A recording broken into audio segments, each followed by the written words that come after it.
Oi, terceiro ano, tudo bem? Vamos para a nossa última aula do segundo bimestre. Essas aulas que são mais de geografia do que de sociologia, mas aí estamos terminando. Hoje nós vamos falar sobre a ONU e os conflitos geopolíticos modernos.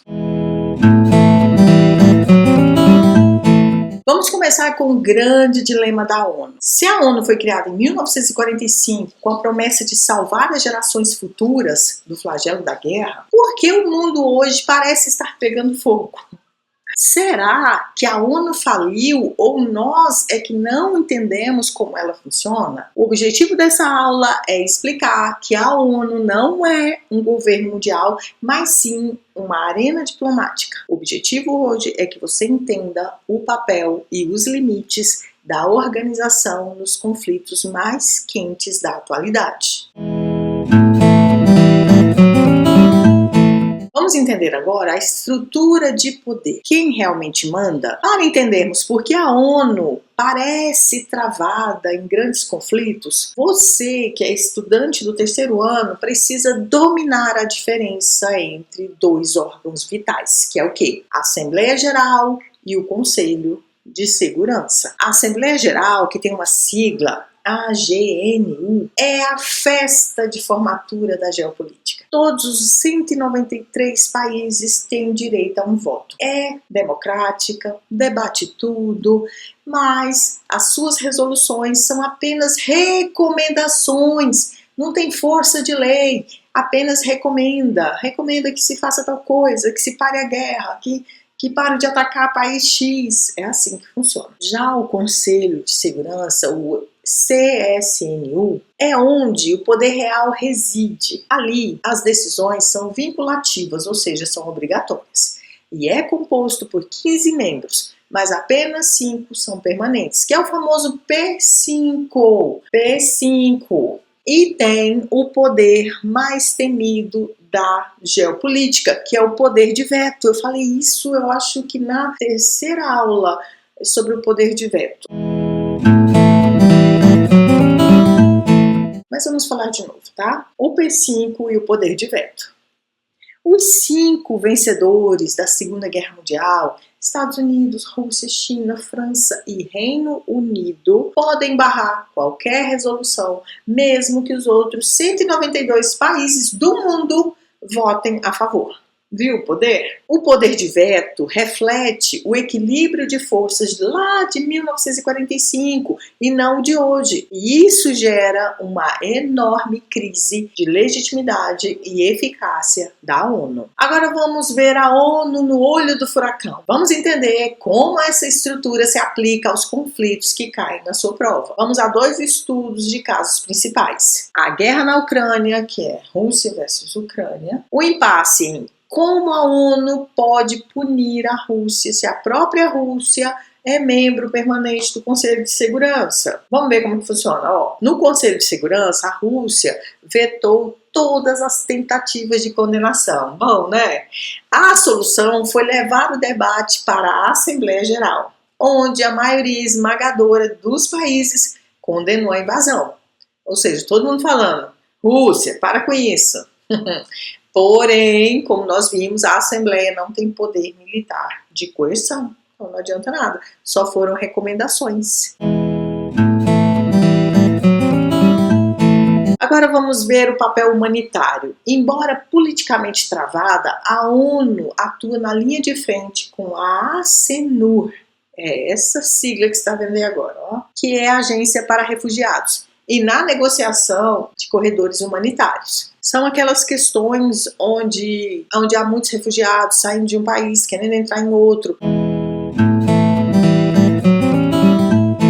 Vamos falar sobre o conflito na faixa de Gaza, Israel versus Hamas. Aqui, o jogo do veto se inverte. Historicamente, os Estados Unidos utilizam o seu poder de veto lá no Conselho de Segurança, para barrar resoluções que condenam duramente as ações de Israel, ou seja, Estados Unidos e Israel estão juntinhos, ou que também possam exigir o cessar-fogo imediato sem contrapartida, ou seja, jogou um negócio aqui em mim, eu sou Israel, eu preciso devolver. Aí se alguém entrar no meio antes de eu devolver, aí não fica bom não, porque eu quero devolver. Entenderam? Então, os Estados Unidos está no meio disso aí, ele está sempre nesse joguinho aí, ó. A ONU atua fortemente através da UNRWA, que é a Agência de Assistência aos Refugiados Palestinos, fornecendo hospitais, escola, alimento, tornando ali naquela devastação toda o pilar de sobrevivência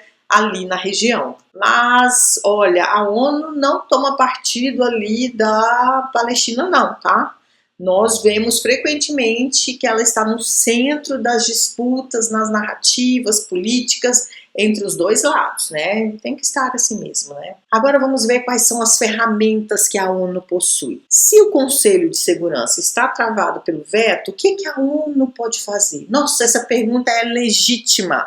Eu espero que você tenha feito ela enquanto você assistiu até aqui. Bom, sanções econômicas, que é o bloqueio do comércio, bloqueio de comércio, congelamento de bens e também líderes autoritários e pode embargar armas. Tá faltando agir, né? Tá faltando agir. E também a ONU pode fazer missões de paz, que são os capacetes azuis. A ONU não tem um exército próprio. Ela pede emprestado soldado de países membros para fazer as suas ações. Olha, os capacetes azuis que eu acabei de citar, eles só entram em campo para manter a paz, onde já tem um acordo de paz e um cessar-fogo, e não para fazer guerra ou impor a paz à força, tipo, deixa eu ir ali acabar com essa guerra e mata zilhões de pessoas, né? Não, não é assim. E a ONU também usa o Tribunal Penal Internacional, que é o TPI. Embora seja independente, o Tribunal Penal Internacional também trabalha com a ONU. Olha só, esse tribunal é independente, mas ele trabalha em parceria com a ONU para julgar indivíduos por crimes de guerra, genocídio, tipo, se a pessoa fez um negócio muito assim horroroso, ele pode ser julgado pelo Tribunal Penal Internacional. E para concluir, olha só, a ONU não é inútil, ela é limitada. Ela funciona muito bem na ajuda humanitária, né, na questão de fomes, refugiados, questões de saúde, mas ela trava quando o assunto toca nos interesses diretos do P5, que é Estados Unidos, Rússia, China. E nós temos um multilateralismo em crise, porque o avanço do nacionalismo de novas potências, como o BRICS, acaba pressionando por uma reforma na ONU. E tem que ter mesmo, né, gente?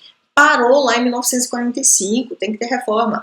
E aí eles exigem a entrada de países como o Brasil, Índia, Alemanha, no Conselho de Segurança, porque eles fazem parte só daquela primeira parte lá, né? Não fazem parte do Conselho de Segurança, que é onde os manda-chuva estão. Vocês acham que um dia é possível que isso aconteça? A ONU reflete o mundo como ele é, com todas as suas divisões e imperfeições, e não como nós gostaríamos que ele fosse.